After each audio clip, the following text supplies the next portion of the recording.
Welcome to the Red Carpet Movie Review. Today we're going to review BlacKkKlansman.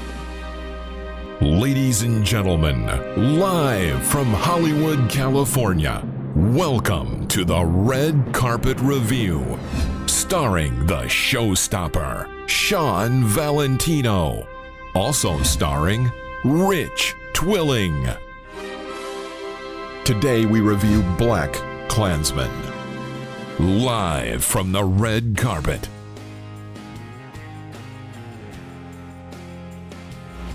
Hey everybody, it's Shawn Valentino, your host on the Red Carpet Movie Review. Today we're going to review BlacKkKlansman. Now, BlacKkKlansman is directed by Spike Lee and it stars John David Washington as well as Adam Driver, and it tells a fascinating true story of Ron Stallworth, an African American who had managed to infiltrate the KKK in the 1970s along with his white surrogate. And I want to start off by saying that this is one of Spike Lee's best movies ever. And I'm a big fan of Spike Lee's better works, including Malcolm X, which I think was one of the best biopics ever made, as well as some of his other works such as Inside Man, as well as the great Get on the Bus. I highly recommend you checking that movie out.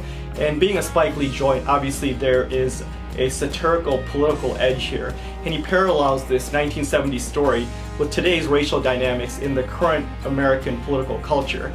And I think that what makes this movie great is you don't really have to take his point of view, and you don't even have to be interested in politics to really enjoy this film. This is just great storytelling, and just the concept alone of a guy in the 1970s, a black guy, entering the Klan is just makes for some riveting storytelling. I thought this movie was just edge of your seat material from beginning to end. I highly enjoyed this one, particularly because of the great performances by Washington. And I didn't even realize till after the movie that this was Denzel Washington's son, but he definitely has his father's acting chops. And I also thought that Adam Driver might have given the best performance of his career as a Jewish man who actually enters the Ku Klux Klan as a surrogate. And I thought some of the best scenes in the movie were his interaction with other Klansmen. I thought they had a really raw intensity to them, and even though they're showing this movie in a very funny, satirical view, if you think about it, it's really not funny because it showcases the mentality of a Klansman and a white supremacist, and it's really, really frightening here.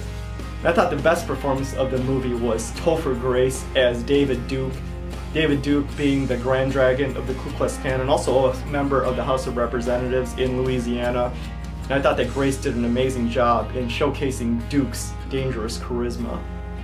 Overall, I thought this was one of the most entertaining movies of the summer, and in that sense, I thought it had a very similar tone to another biopic from last year, and that was American Made, starring Tom Cruise. Both of these films tell the story of a real-life character, or an ordinary guy, who just experienced extraordinary circumstances in crazy situations, and the humor that develops from those situations. Again, this is a very good movie. I highly recommend it. If you're a fan of Spike Lee's work, you definitely need to check this out. But even if you don't like Spike Lee and you don't even care about politics, which I don't, you're really going to enjoy this movie because it's great storytelling and a great sense of humor and a biting satire of American culture. And we here at the Red Carpet Review like to rate our movies on a 5-star scale, and I'm going to give BlacKkKlansman 3.5 stars on the 5-star scale. Thank you so much for watching. Be sure to click that like button, press subscribe, and we'll see you next week on the Red Carpet.